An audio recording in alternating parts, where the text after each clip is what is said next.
because the Super Bowl is the world's greatest party. It's all about celebrating America's newest holiday and its greatest game.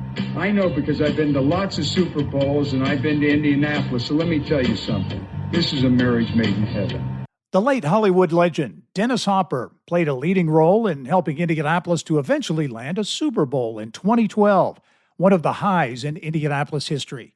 One of the lows, the political hot potato known as the Religious Freedom Restoration Act, RFRA, which entered the scene 3 years later. The captain guiding the ship in Indianapolis through all of that, former Mayor Greg Ballard. He chronicles those two events that unfolded on his watch, plus his passion for sustainability and more in his new book about being a Republican mayor in an urban city. My conversation with the two-term mayor, Greg Ballard, on this week's episode of the Business and Beyond podcast, presented by PNC.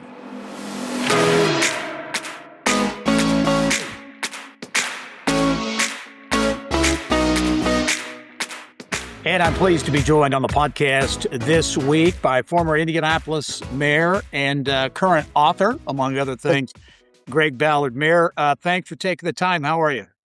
Gerry, thank you for having me. I appreciate it very much. I really do. Absolutely. We want to dive into the book that is out now, Urban Republican Mayor, My Story. And it is an interesting story to be sure. But first of all, so you're back in Indianapolis. Give us kind of an update on Greg Ballard post mayor's office in Indianapolis. You moved away for a while, but now you're back. I am back, and I'm trying to help out where I can, obviously, on some nonprofits. In fact, I started one of my own and get asked to speak and show up at different places, which I'm very much appreciative of. I have a writers group that I started a year and a half ago, and I really like doing that also. Just a little bit here, a little bit there, and life is really, really good right now for me. Do you miss the mayor's office? I miss the policy aspect of it. I miss being around the people of Indianapolis. The political stuff I don't miss one whit. But being able to make decisions that affected people's lives, I think was pretty important, and I really enjoyed that aspect of it because Indianapolis is a little different. Some people think it's just cheerleading, but actually we are different than other cities. People do really come together for the betterment of all, and I was very appreciative to be a part of all of that. Well, you had a front row seat for that because I tend to agree with you that there is something very real about Indianapolis, whether it's the volunteer effort, the spirit that has been talked about so much around sporting events, whatever the case might be, there is something real about that getting together for the common good. You really got to see that firsthand. I really did, and I was so appreciative. I can't even begin to tell you how much I really enjoyed that because there are people doing good work on behalf of others right now, and it'll never be on your show. It'll never be in the newspaper, but it's happening right now. And they do it out of the goodness of their heart. They're taking care of the kids in their neighborhood. They're doing this and this and that. But it manifests itself on a larger scale, too. You may remember the Super Bowl. We wanted 8,000 volunteers. We had 13,000 people sign up. And as I like to tell other cities, our volunteers show up, and they actually do the work, and they get trained. And so it's a special city. And sometimes I fear that within the city, people don't realize it is a little different here. It's a little bit better. We do take care of each other a little bit more and have more of a community spirit. It's really true. Yeah. The title of your book, Urban Republican Mayor, My Story, Urban Republican Mayor, that's a unique animal. There aren't many out there, right? Urban and Republican are contrasting terms. And maybe some people don't know that, but it really is true. And for a long time, Indianapolis was the largest city in the nation led by a Republican. And just not many Republicans, mayors in large cities across the nation. There might be 2 out of the top 25 cities, and those 2 are probably number 21 or 22 or whatever. Occasionally one will pop up, like San Diego popped up one year, and Dallas. I'm not sure that Dallas mayor is still in there, but he got elected as a Democrat and became a Republican. But there's not a lot of Republicans leading major cities in the United States. It's I think it's sad, but I also understand it also. Can that trend or that reality change, do you think, or is that the way it's going to be? I think it's going to be that way for a while. There's something on the national level within the Republican Party that they've kind of dismissed cities, dismissed urban areas. They think they can win the elections they need to win without really going into cities and trying to understand them. And as as such, there's not really a lot of understanding about people who live in urban areas. And to me, it's a tragedy. I understand the people of Indianapolis very well. I think there are a lot of Republicans across the nation who understand urban centers, but as a national party, it just doesn't get it. They just don't get it. They don't understand it, and frankly, they're not trying to get it at this point in time. And it's sad because I've reached out to them when I was the mayor and after that I was the mayor, and they just I hate to say that, but they just haven't. They just don't understand urban centers. Yeah. The decision to write the book, I thought it was interesting, or is interesting, that you dedicated this book to your chiefs of staff, and really a salute, if you will, to the team or the teams that you had over your 2 terms as mayor of Indianapolis. And I know I saw one of the stories in the book, you remembering getting 200 people in a building downtown who came there to help you with the transition. So what do you remember about those very They, early days? Uh, most people may not remember that that was a massive upset. Yeah, Outspent wildly, obviously. And of those 200 people that showed up, I think it was the second Saturday after I was elected. But out of that 200, I might have known 5 of them. I mean, I just didn't know anybody in the city. I didn't know who the players were. I didn't know who the law firms were in the city when I started running. I didn't know who ran the city. I didn't know I knew who the mayor was, but other than that, not too much. And that particular Saturday was really humbling, and it told me very clearly that people in Central Indiana care about this place. They really do care, and they want the city to continue to thrive. I'm nobody. Most of the people who voted for me didn't even know who I was, I'm sure, but they came out of the woodwork to help. They wanted to help, sincerely wanted to help, not looking for anything else other than what's the best thing for the city. And those 200 folks that Saturday, I still talk about it, not routinely, but I talk about it probably 4 or 5 times a year. And it's just, it was a special moment for me. it probably gets you excited or fired up. I mean, what will you tell me? What were the emotions like? Your win has been described as the greatest upset in Indiana political history. Yes. On more than one occasion. What was it like? When did you start to think, "Hey, I may win this thing"? Because you were dramatically, outspent. The odds were certainly stacked against you. When did you start to think that it might happen? About 2 weeks out is when I really got it. I had no polling data whatsoever because I had no money to do any polling. But what Democrats were whispering in my ear quietly, they wouldn't say it out loud, and I understand that. But what they were whispering in my ear and the feeling I was getting throughout the city, it was about 2 weeks out. And I told Joe Loftus, you may know, who I still think was the best lobbyist in the state. Wonderful guy, very dry wit, just a great guy. I told him 4 days before the election, you will be the first phone call I make after the election. Wow. And he was the first phone call I made after the election. But I just had a feeling that something was going on. I went to the funny thing after the election. Within that first week, I went to all the TV stations and I went to other media sites. I went to the Chamber of Commerce and I said, "How many of you thought I was going to win?" And it was kind of funny. Out of all the media at that time, 4 TV stations, one person raised their hand out of about 200. Wow. Same thing with the Chamber Executive Committee, and out of about 50, 1 or 2 people raised their hand. That was it. And I kind of nicely said, maybe there's a disconnect here somewhere. Yeah. Maybe something's not quite right. So maybe we need to work on that. What you detail a lot of this. It's really kind of a walk through your terms as mayor. But as you think back to creating a game plan, being an urban Republican mayor, what was the thought process there, and what were your priorities, and how did you go about? Importantly, how did you go about executing and making it happen? Well, yeah, we kind of knew what we wanted to do. A lot campaigning wise is a little bit different than governing. Obviously, campaigning in cities is about budget, infrastructure, public safety, education primarily. There are other things you may want to do. For instance, I wanted to make Indianapolis more global in its approach. I thought it was a global economy, and our competitors were not necessarily St. Louis or Columbus, Ohio. It might have been Auckland, New Zealand, Stockholm, Sweden, and others, because capital and talent are mobile, and you have to present yourself in a certain way to make sure that talent and capital want to come your way. And so I wanted to do that a little bit also. It's pretty, if mayors of big cities do not understand that you need to create the kind of city that talent wants to live in, then you're off the mark. Because the way you expand your tax base to pay for all the services is to make sure talent wants to live in your city. It's different than when I grew up, where you would move to the job no matter what.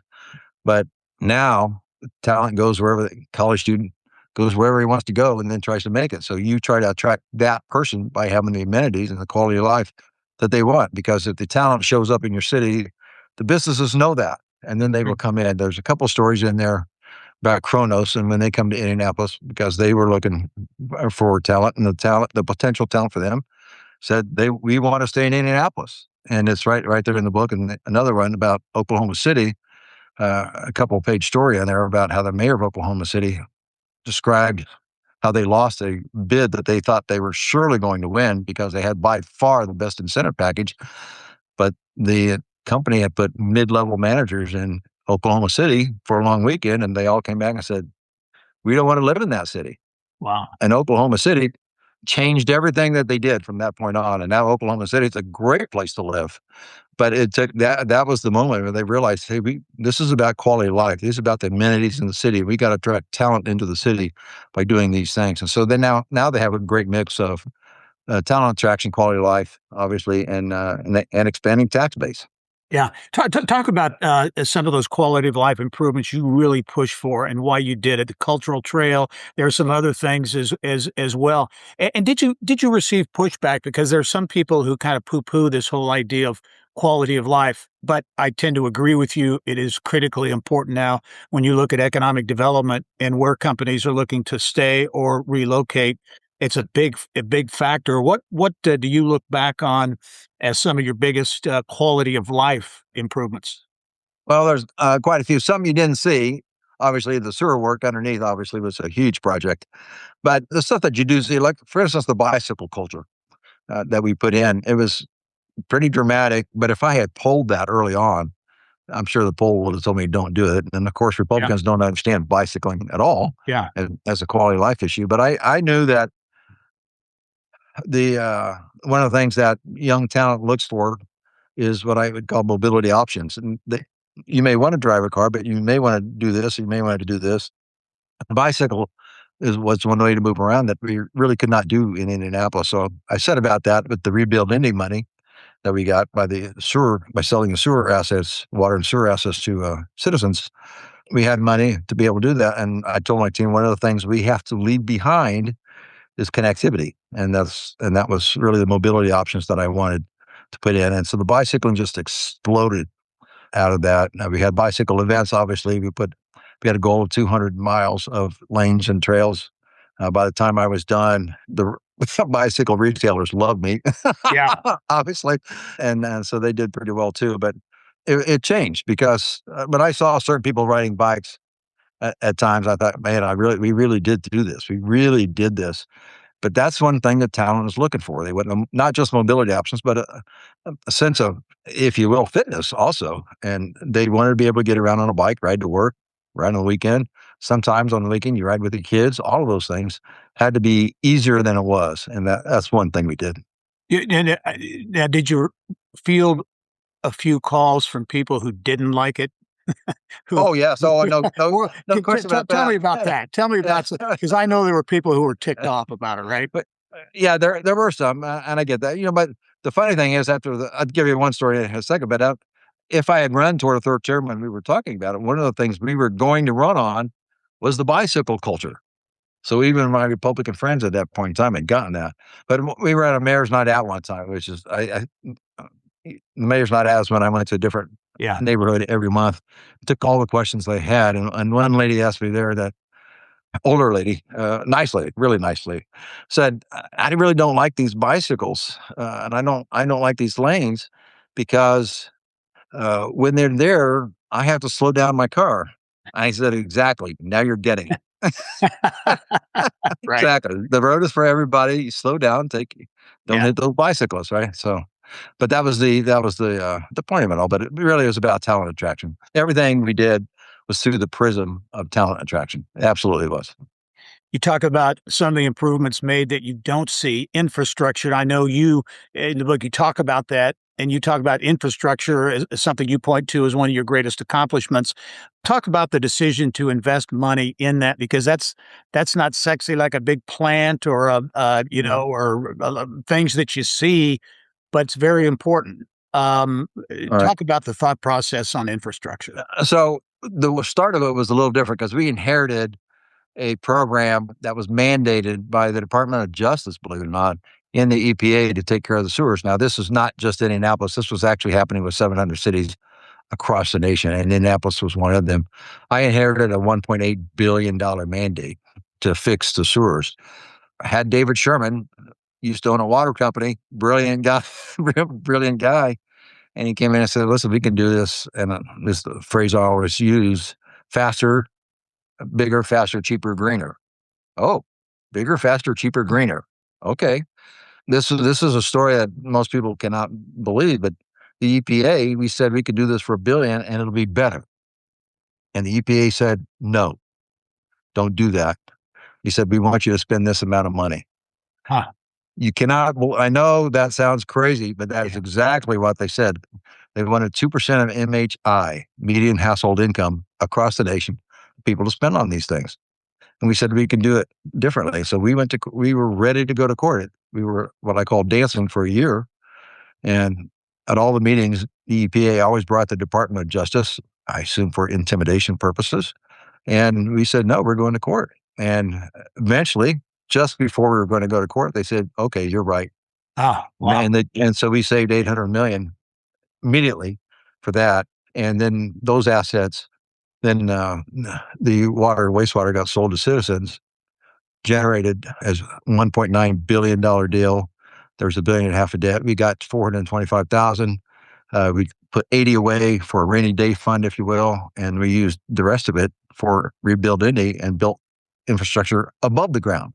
Yeah. And that's where you got all the, alleys, like 14 miles of alleys, just crazy sidewalks everywhere, road improvements, curb cuts, plus repaving and all the standard stuff too. But we actually affected the quality of life quite a bit. Alleys is what we heard about the most, believe it or not, because people didn't take care of alleys for decades, and we did.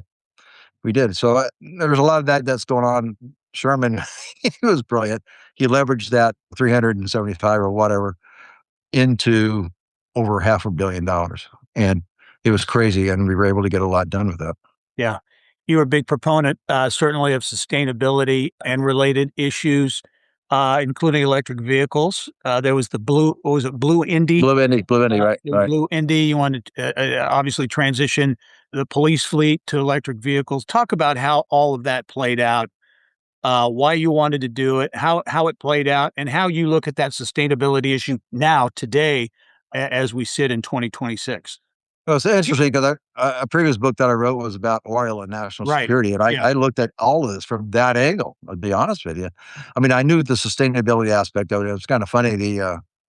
Some people couldn't help but go to the green factor sustainability issue. I'm talking about the national security aspect of all of this. But it is what it is. And I understand how people feel about these things. But I wasn't going to do anything that costs more money. That makes no sense. I want the good value for the dollar, and it's taxpayer dollars. I'm not going to do anything that costs more money. So I don't think we ever did that. But I wanted to move the city in a different direction. Again, talent attraction. When we did the Ballard event in June of 2014, we got 4 million Twitter hits that day around the world, because Ballard is a huge European conglomerate. So we got that done. We started that just before I left office. Whatever happened afterwards, I don't know. It was supposed to be a 200 site program, and it stopped at 100 sites. And I couldn't tell you what happened there. The program would have worked at 200 sites clearly, but there was political things at play. I think a large part of it, and I'm sure my opposing party would disagree with this, but there was an R behind my name, and they didn't like that I was on their turf. I was on their sustainability electric vehicle turf. And so I think that was a big part of it, actually. But it is what it is, and I'm sorry it didn't continue, because lots of people liked it. Some people thought, oh, what are you doing? But they also thought that about bicycling also, and that turned out really well. So, but yeah, Greg, where do you see the future of electric vehicles today? A lot of discussion about that and at the national level. And as you think about the infrastructure and what's available to support that, and where do you see the future of electric vehicles? A lot of investment in plants around the state of Indiana to build components and other things for EVs as well. Where do you see all that? I still think it's inevitable. We just haven't got on the fast side of that S curve that always talks about on innovation. And I just heard, Ford did away with their Lightning pickup, which is too bad, and they lost the doings on that. Okay, all that's good, but when the battery costs come down, just like solar costs and everything, they all come down in price. When the battery costs and viability get to a certain point, then it's inevitable. It'd be silly to buy an internal combustion engine car at a certain point. I mean, I could tell you what I'm driving. I'm on my second Tesla now, but I bought a brand new SUV with, you can't believe it, with the trade-in. I said it's right, brand new this year, $19,000. Really? Wow. Yeah, SUV, and if you do the right things, you can kind of get there, right? But all that said, there's no operational cost to them. You rotate the tires and make sure there's windshield washer fluid. That's all you do to an electric car. So operationally, it's dirt cheap. And once the battery costs come down, the economics of it should be rather overwhelming. And they're great cars. They're very safe, great cars. So I think eventually we'll get there on that. You can get deals right now and do really well with them. But I don't. I think they sold it wrong, frankly, to begin with. I do wish the national rhetoric would have gone to the national security aspect of this, and I could talk to you an hour about that, but I wish it had gone in that direction. But it went to climate change also, but frankly, it was pollution. It's not the greenhouse gases. It's the actual pollution that's in the air that falls on the ground, that gets in our rivers and in our farmlands and things like that are more of an issue to me than the climate change aspect of this. But no one wanted to go in that direction nationally. So I think that hurt it, frankly. But the economics of it soon will be overwhelming. Much more ahead with former Indianapolis Mayor Greg Ballard. His book, Urban Republican Mayor, My Story. Talk about some of the stories from the book. The Religious Freedom Restoration Act. That was a challenging period for Indianapolis, and certainly one where he was intimately involved. Talk about that and a lot more when the Business and Beyond podcast returns. As a bank, PNC prides itself on being boring. But the truth is they couldn't be more excited to serve the dynamic Indianapolis community. For nearly 160 years, they've quietly toiled away to deliver brilliant results for their equally brilliant clients. They have dedicated PNC teams throughout the local area all ready to do the boring work to help you unlock your own brilliance. PNC Bank, brilliantly boring since 1865. PNC Bank, National Association member FDIC. And welcome back to the Business and Beyond podcast presented by PNC. My guest this week is former Indianapolis Mayor Greg Ballard. He is out with a book. It's been out for a little while now, Urban Republican Mayor, My Story. And Greg, we were just talking in the break, your remembrances of being mayor, you liked being mayor, right? I did like being the mayor for the most part. It was terrific. Being able to talk to people all the time, I was talking with people every hour is a completely different subject. Right. Yeah. You rarely talk about anything more than an hour. And so it kind of keeps your mind going all the time also. But I was blessed with so many good people around me, and it made such a big difference for the city. And I've still got so many good friends from that time frame. And I'm very blessed in that way. But having so many good people around me and being a mayor of such a wonderful city, seeing so many people do great things, it really was a joy. Being mayor, I would probably be accurate in describing it as kind of a roller coaster ride. There are highs and lows and everything in between. One of the lows I would anticipate you would say was that the period in dealing with the RFRA, what was known as RFRA, the Religious Freedom Restoration Act. The business community, there was a big spotlight shined on Indianapolis and Indiana, and largely not in a positive way.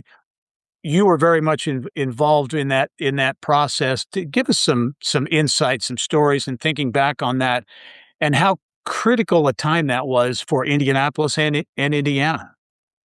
It was very difficult. It's kind of funny. In the book, that's the chapter that follows the Super Bowl. That was really a pretty Yeah, I good. want to ask about the Super Bowl too, but yeah. Yeah.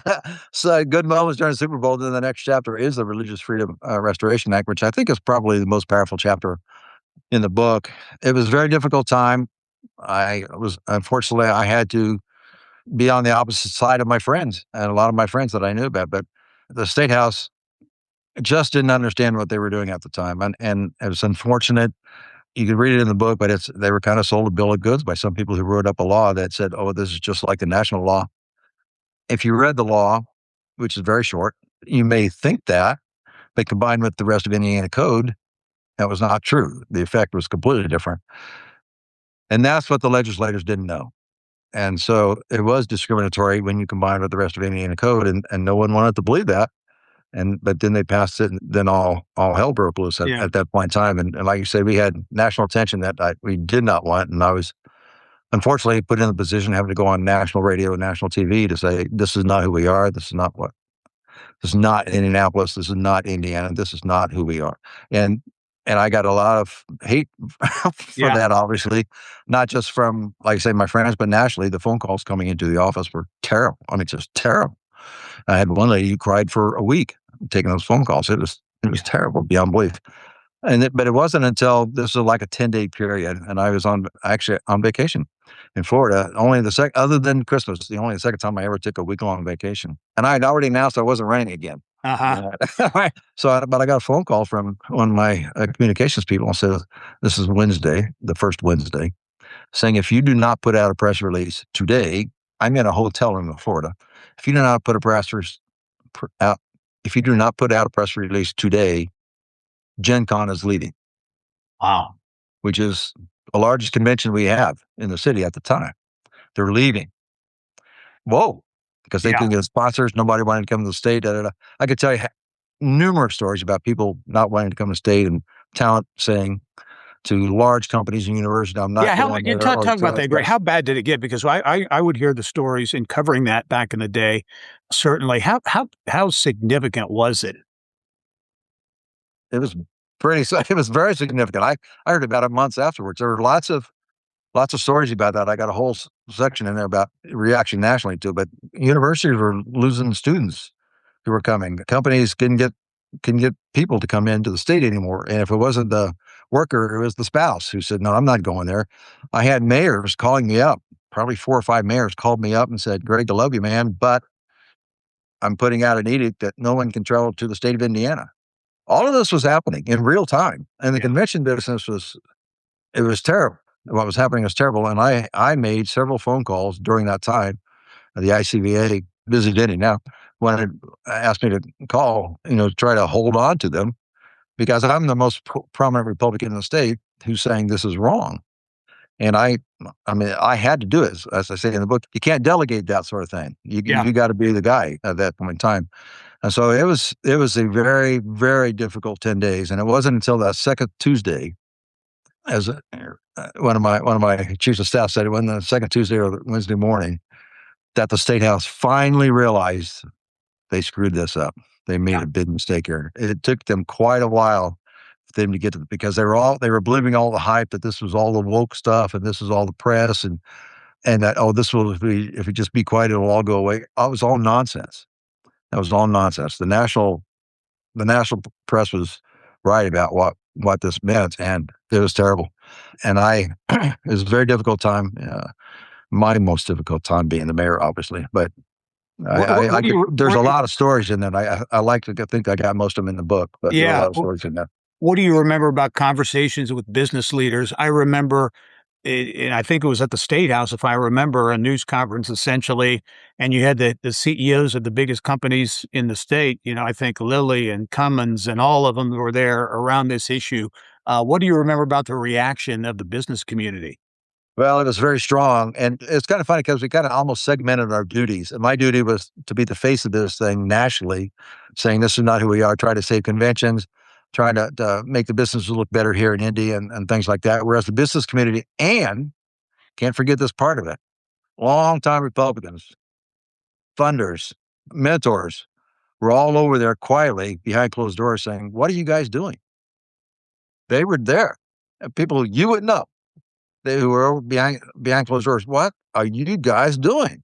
Yeah. And then the CEOs come in, and there's just, it was quite the effort, but lots of people were pushing on it, and the State House unbelievably resisted it almost to the end. But like I say, it was either Tuesday night or Wednesday morning of that second week that they finally got to it, and realized they made a mistake. And then by Friday, they had held a press conference saying, it was kind of funny because they did not rescind the law.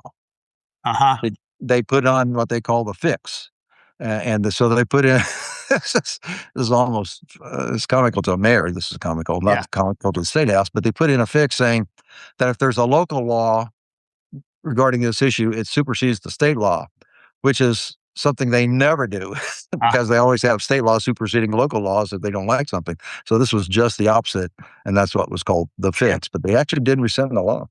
Well, let's talk about one of the highs I would think would be accurate to say, and that's Indy landing the Super Bowl, which is the penultimate sporting event. Indy landed it. What do you remember about that process, and why was it important in your view?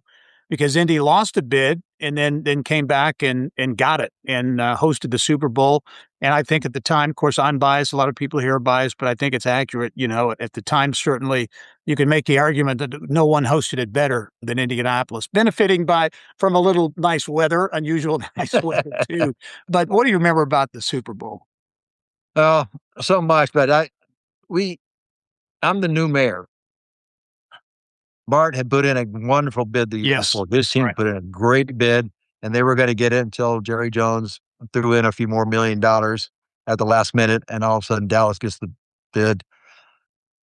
Karma played a big part of that because of the ice storm in Dallas, which I was at.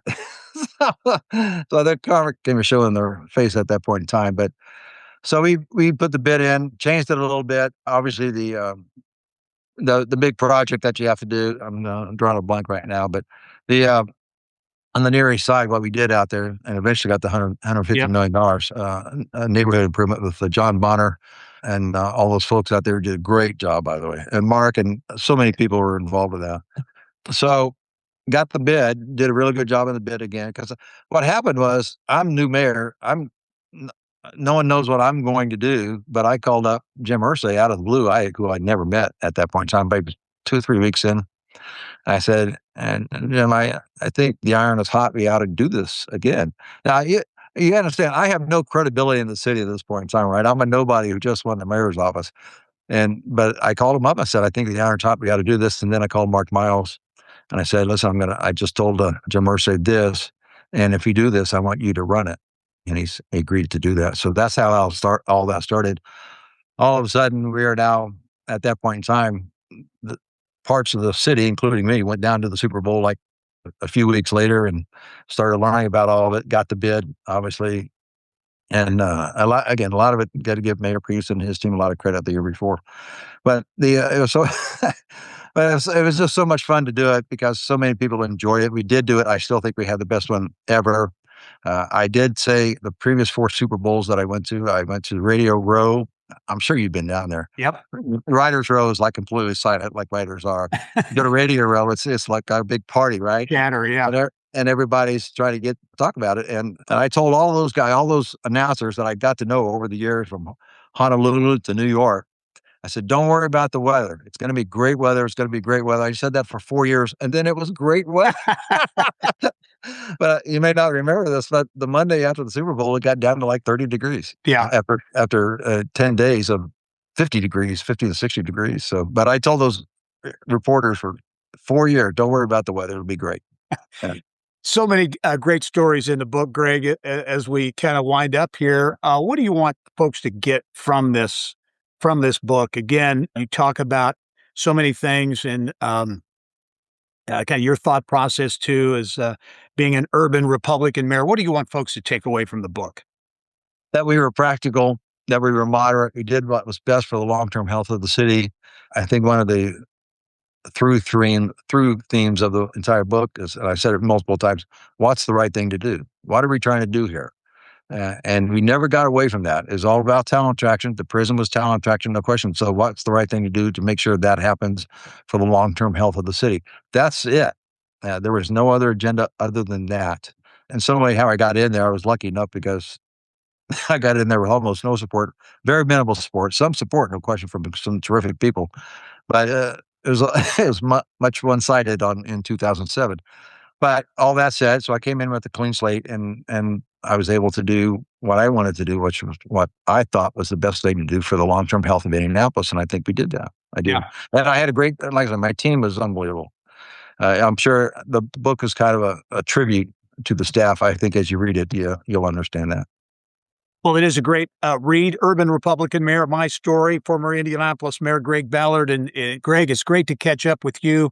Always appreciated your focus, your passion for Indianapolis and for Indiana, and the leadership you provided while you were in office, but now post-office, continuing to make a difference. Really appreciate it, and look forward to seeing you soon. Thanks, Gerry. I appreciate it so much being on your show. Thank you so much.